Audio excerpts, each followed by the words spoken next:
A decade-long era for the world's most popular desktop operating system has just come to a definitive end.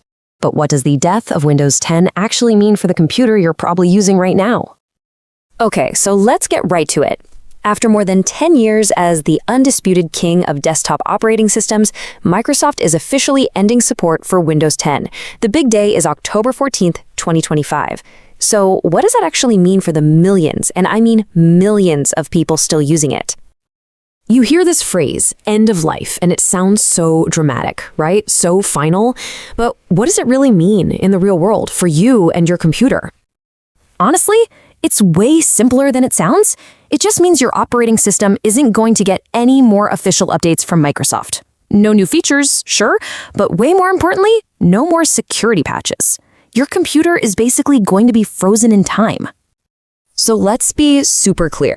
Your PC will still turn on, your programs will still run, everything's gonna look exactly the same. But the invisible world around your computer, that has fundamentally changed.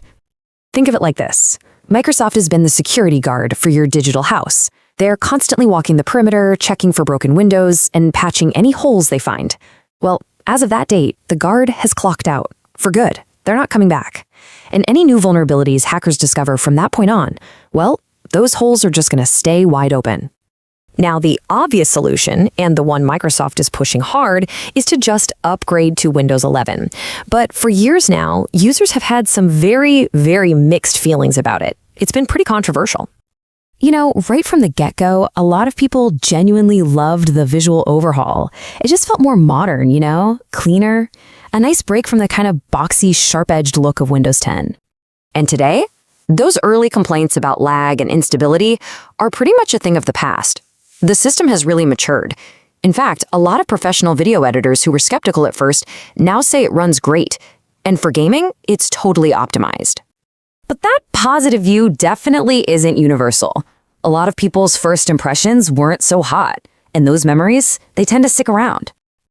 And this right here is the heart of the hesitation. So many people held off on upgrading because they heard stories just like this. Or worse, they lived it. They had this fear that the new thing would actually make their reliable, trusted computer slower or full of bugs. So you've got these powerful first impressions combined with just comfort. You've used Windows 10 for a decade, you know where everything is, so it's easy to see why people stayed put. But beyond feelings and habits, there was one big technical hurdle that stopped a lot of people from even trying to switch. So let's just tackle the biggest question that's been holding people back. Does your PC even qualify for the official Windows 11 upgrade? The main requirement, the one that caused all the confusion, is a security feature called a TPM 2.0 chip. I know, it sounds really complicated, but think of it like this. It's basically a tiny, dedicated security vault that's built right into your computer's hardware, and Windows 11 requires that vault to be there to run its most secure features. But here's the wild part. That requirement, it's not as scary as it sounds.